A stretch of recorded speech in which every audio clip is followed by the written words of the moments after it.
DJ was a great, great kid. Just everybody loved him. He was a big teddy bear. Bubbly kind of guy, outgoing, very athletic. DJ was my younger brother.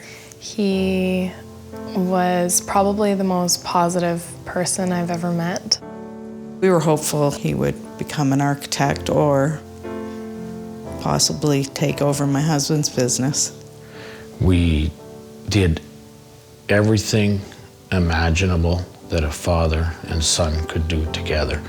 He said he was going to have 10 kids, which always made us laugh. He probably would have made someone a real good husband.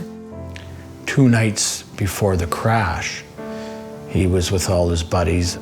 He was just sitting there and he looked at everybody and said, "You know, boys," he says, "what would you guys do if I was gone?" DJ was at a hockey tryout, and we were at the tryouts too, and we all left the arena together. We went outside and he put his equipment in his car, and then he drove away and we drove away, and as we were driving, we could see him ahead of us.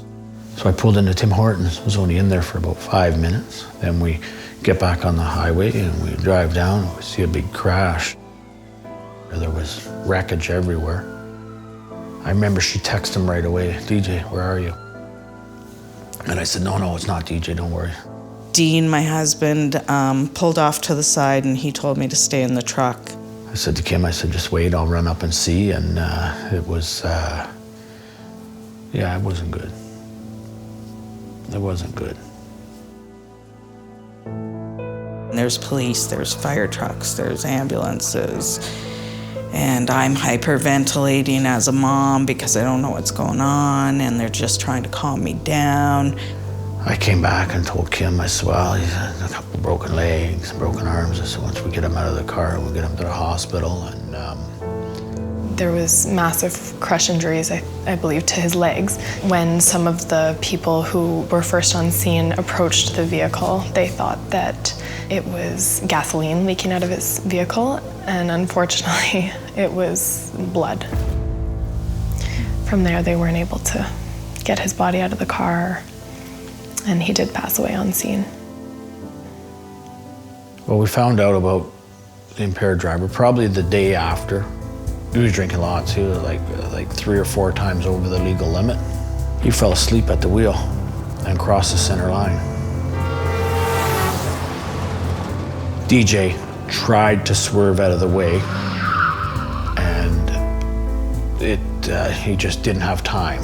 He hit my son's car almost head on in the other lane. And basically crushed the entire driver's side of his vehicle.